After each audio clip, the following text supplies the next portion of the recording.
பாரத பிரதமர் உள்துறை அமைச்சர்கள் சொல்வதை போல இந்த தொகுதி மறுவரை வேண்டும், பெண்களுக்கான அங்கீகாரம் வேண்டும், எந்த விதத்திலும் தமிழகத்தின் சதவீதம் குறையாது என்பதை உள்துறை அமைச்சர் தெளிவாக சொல்லியிருக்கிறார். அதைத்தான் முதலமைச்சரும் எந்த விதத்திலும் சதவீதம் குறையக்கூடாது என்று சொல்லியிருக்கிறார். நோ தொகுதி டீலிமிட்டேஷன் சொல்றதை விட ஃபேர் டீலிமிட்டேஷன் சொல்றது ஃபேரான கோரிக்கை தான். நிச்சயமாக தொகுதி மறுவரை வேண்டும்.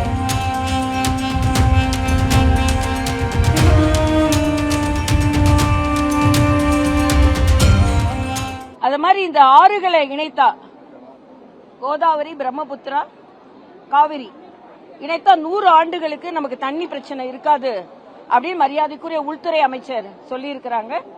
அதனால தொகுதி மறுவரையில எல்லாரும் அரசியல் செய்யாம உண்மையாக தொகுதி மறுவரை வந்தாதான் பெண்களுக்கான இடஒதுக்கீடு வரும். தமிழ்நாட்டில் உள்ள இடம் 39 இருந்து 59 மாறும்.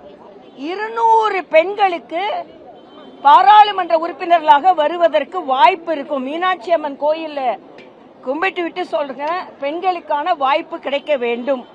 மறுபடியும் இந்த 543 கொடுக்கறேன்னா கொடுக்க மாட்டாங்க நிச்சயமா. அதனால மரியாதைக்குரிய பாரத பிரதமர் உள்துறை அமைச்சர்கள் சொல்வதை போல இந்த தொகுதி மறுவரை வேண்டும், பெண்களுக்கான அங்கீகாரம் வேண்டும், எந்த விதத்திலும் தமிழகத்தின் சதவீதம் குறையாது என்பதை உள்துறை அமைச்சர் தெளிவாக சொல்லியிருக்கிறார். அதைத்தான் முதலமைச்சரும் எந்த விதத்திலும் சதவீதம் குறையக்கூடாது என்று சொல்லியிருக்கிறார்.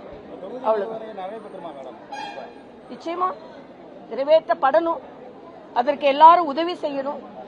ஏன்னா நோ தொகுதி டீலிமிட்டேஷன் சொல்றதை விட ஃபேர் டீலிமிட்டேஷன் சொல்றது ஃபேரான கோரிக்கை தான். அதைத்தான் மத்திய அரசு செவிசாய்த்து எல்லா இடத்துக்கும் 50%. இப்ப நம்மளுக்கு 39, 59 ஆனா நல்லது தானே. கூட நமக்கு இன்னைக்கு 5 பாராளுமன்ற உறுப்பினர்கள் தான் தமிழ்நாட்டுக்கு இருக்கிறாங்க.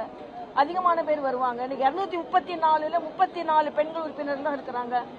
170 பேருக்கு மேல வருவாங்க. அதனால நிச்சயமாக தொகுதி மறுவரை வேண்டும் என்பது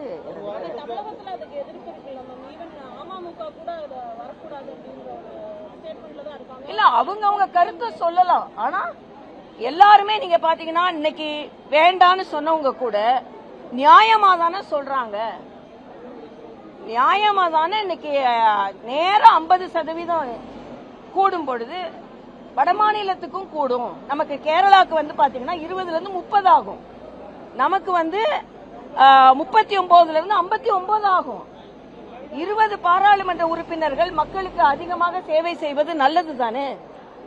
நீங்க இன்னைக்கு எம்எல்ஏக்களுக்கு இருக்கிறவங்களுக்கு கார் கொடுக்கறேன்னு சொல்றீங்க.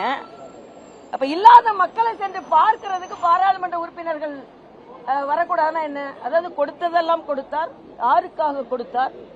ஊருக்காக கொடுத்தார். ஒருவருக்காக கொடுத்தார், ஊருக்காக கொடுத்தார்னு பாடினாங்க. நம்ம நல்லா அழகா பாடினாங்க.